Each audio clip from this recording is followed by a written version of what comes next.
Good morning! Magandang time lahat. Welcome back to my channel. It's New Year kami may vlog. Alam niyo kaya nakaganito yung aking kamay. Suot ko kasi ang uniform ang namin sa pagpasok. So, eto na nga. Bawal siya pakita. Wag ko nang ipakita. Hindi siya bawal ipakita. Wag ko nang ipakita para hindi siya ma-commercialize. Diba? May chikat pala ako sa inyo. Early morning. Dinadala ko talaga to ilang araw na. Eto nga yun eh. Eto yun ha. Eto nga yung chika ko habang naglalakad tayo. Kasi sira yung aking sira yung aking bicycle. Hindi ko pa aanot, wala akong oras. 6:30 lagi ang pasok ko ng umaga. Gising ako ng 5. And then, uwi ako. Pagoda na. So, pag uwi ko nga, bagsak ako. Power nap agad. Alam nyo na. So, eto na nga ang chika natin. Ang pinaka-importanting chika. Saan tayo laba? Dito na tayo dumaan. Masyado mainit yung maaga pa. Eto na importanting chika. Di ba, sabi ko sa inyo mga kami, may nag-aaral pa rin ako. Sarili kong aral, sarili kong gastos. Yung pag-aaral ng Nederlantaal, yung pagsasalita. Kahit tapos na ako. Kasi, para sa akin yun. Tapos, meron ka kasing rights na pwede mong mag-request ka sa work mo na pag-aralin ka. Sila ang magbabayad, ganyan-ganyan. Naka 1 year na, almost 2 years na ngayon, wala akong na-receive na sagot. So, minabuti ko this year, para self-development, ako na, hindi na ako mag-intay, kahit masakit sa loob ko, hindi na ako nag-antay ng sagot mula sa aking mga boss. So, ito na nga yung twist ngayon nangyayari. Ito yung twist na nangyayari. Every Monday, meron akong lesson ng 1 o'clock. So, minsan, sa schedule ko, kasi flexible po ang schedule ko. Sa 12, minsan sa umaga may pasok ako. 6:30 hanggang 12:30. Tapos takbo na ako sa metro, habol ko yung lesson, palit lang ako ng t-shirt, takbo ko since yung January pa yun ha. And then eto na nga, magkakaroon kasi dito ng sa The Hague, kung nasaan si Tatay Digong, ng NATO pang international, all over the world. Isa ako sa napili doon magtrabaho. Pinili nila ako through email. Nag-send yung director through email without my consent. Without my consent ha. Walang check the communication talaga. Just send ang email. Alam nyo pa kung paano niya sinend? Sinend niya sa lahat. Yung email na yon, private email ko yon. Kaya ako lang ibinigay sa kanila dahil kasama sa trabaho. Kasi hindi ko naman alam na gano'n ang gagawin niya. Kung alam ko, binigay ko na yung mga public email ko. Kasi nga, sa trabaho, nandun yung mga kontrata, nandun yung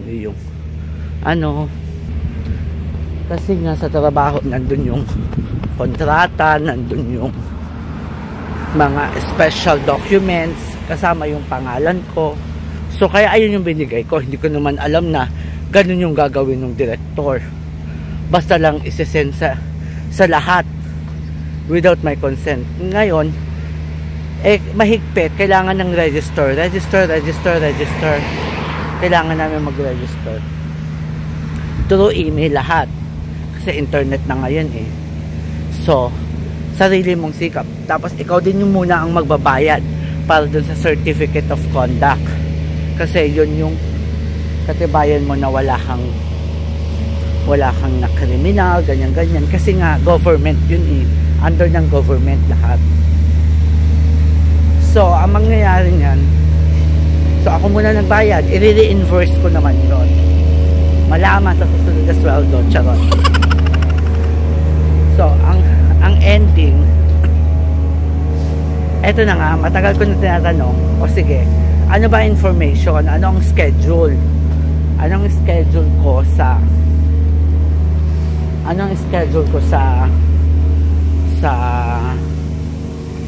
tawag dito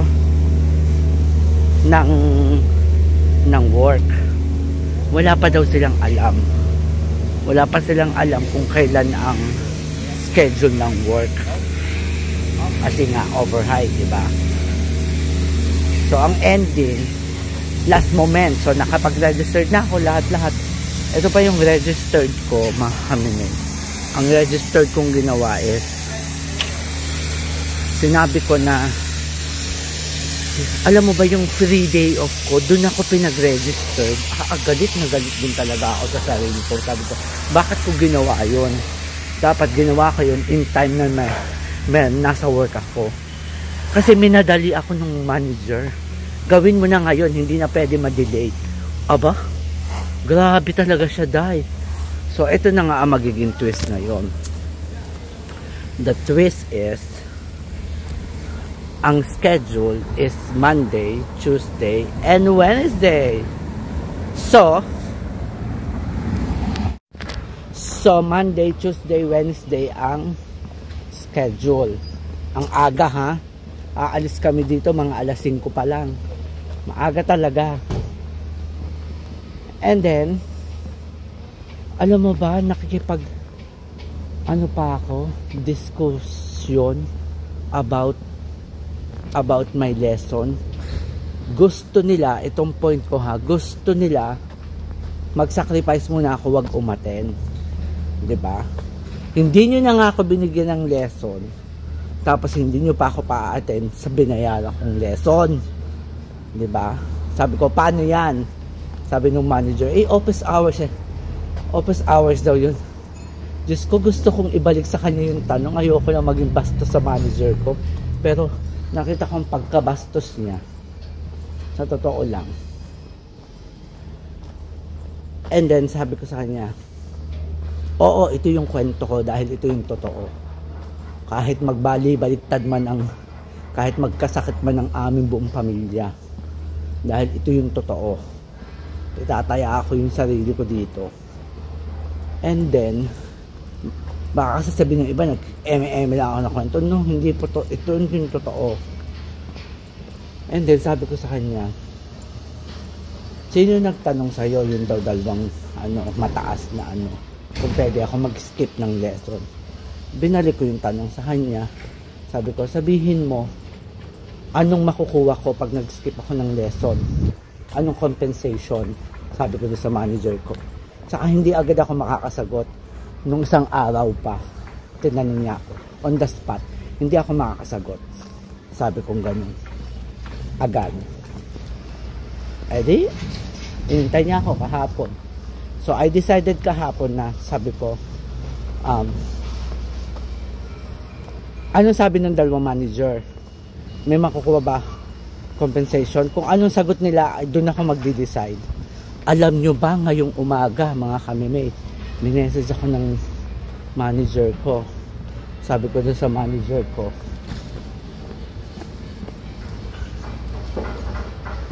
my worth is, kung hindi ako a-attend ng lesson ko, ang worth ko po ay, including the lesson 3 hours worth in my lesson. That's all. Kasi tinatanong niya ako ng cost eh. So sinagot ko siya ng worth. Yun ang aking sa sarili ko. Yung 3 hours na, kasi 3 hours yung lesson ko eh. Diyos. Nabusan tuloy tayo ng laway. Kung hindi po ako a-attend ng aking lesson, ayun ang aking worth. 3 hours worth. Kasi inano ko lang yun sa lesson ko. Hindi ko ibig sabihin na ayun ang worth ko na buong pagkatao ko. Hindi. Ayun ang worth ko sa akin pag hindi attend ng lesson. Grabe, tatanungin ka kung magkano ang cost ng mo. Grabe. Eh sila may kailangan na ng tao. Di ba? Napakasakit, Kuya Eddie. Ang sakit naman ng mga, di ba? Walang mag-aano sa'yo sa sarili mo. Itayo na natin yung sarili natin, dahil tignan natin kung anong work natin. Una, hindi ka na nga binigyan ng lesson. Pangalawa, hindi ka pa paaatinin.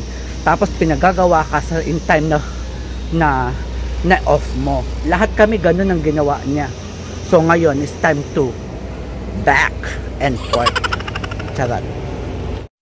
Dito na ako sa loob ng CR muna ako ng trabaho. Aba, at nakareceive ako ng message mula sa kanya at bibigyan daw niya ako ng compensation dahil hindi nga ako atin ng aking lesson. Ayun lang naman ang gusto kong mangyari, di ba? Walang gagawa niyan kundi ikaw sa sarili mo. Ang power ay mula sa iyong ikaibaturan ng iyong puso at kalamnan. Charot.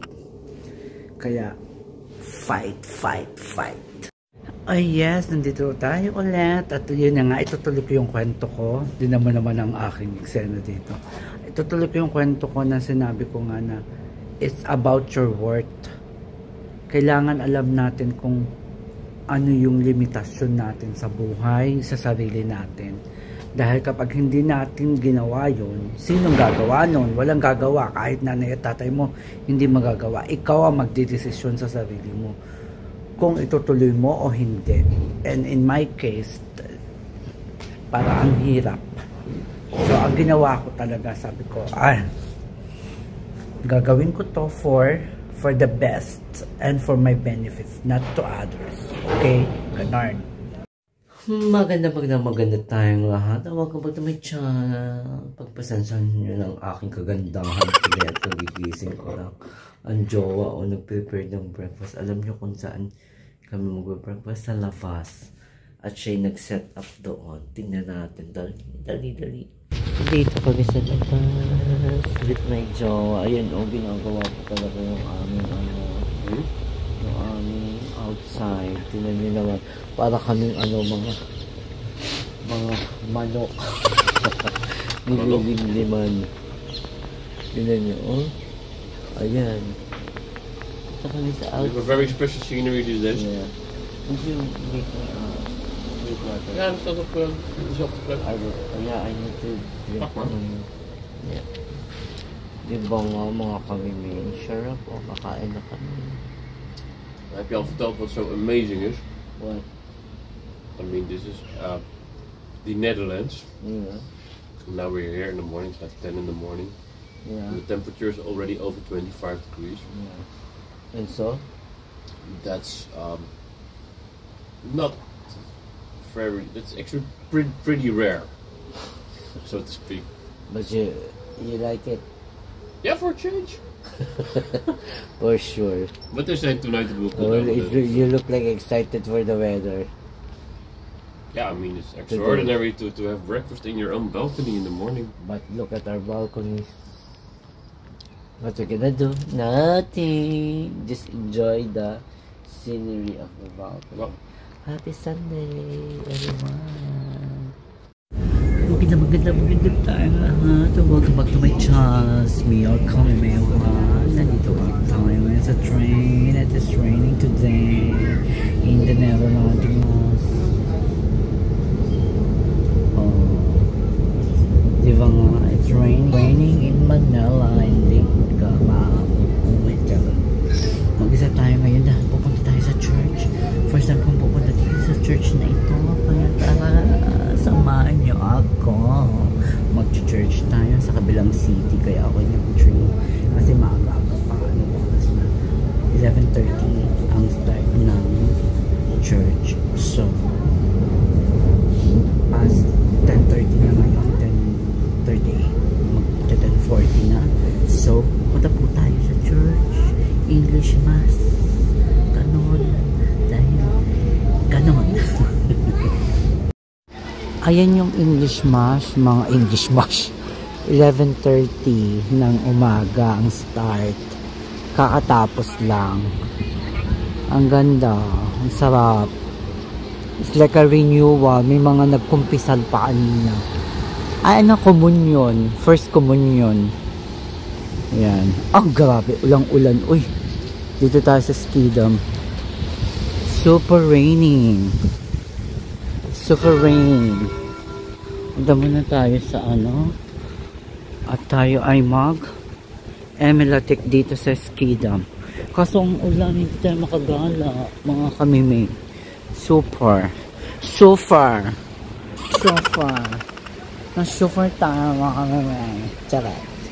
I'm happy at naka-attend ako ng Mastercard. Ito na ang sentrum pala. Ayan. Suffering. Suffering. Lagot. Papagupit tayo mga kamimay at ang buhok ng kamimay ay talaga namang tingnan natin, papashorter tayo hanggang dito.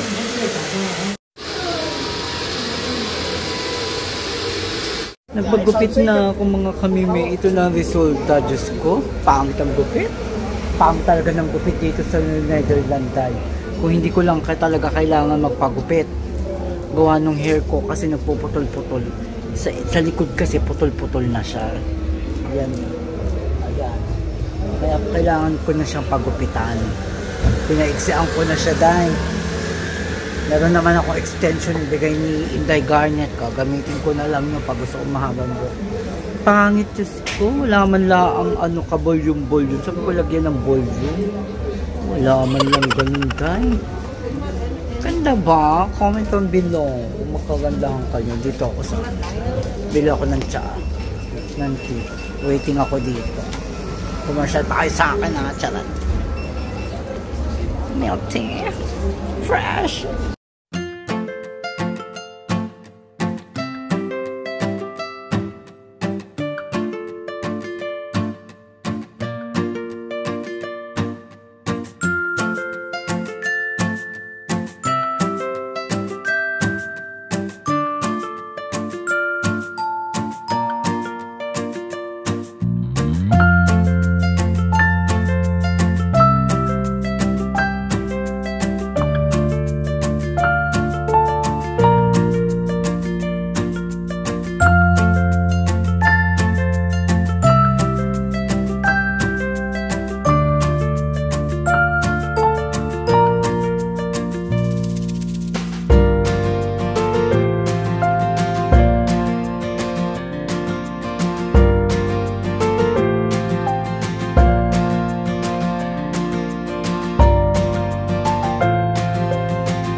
Deutschland, Germany.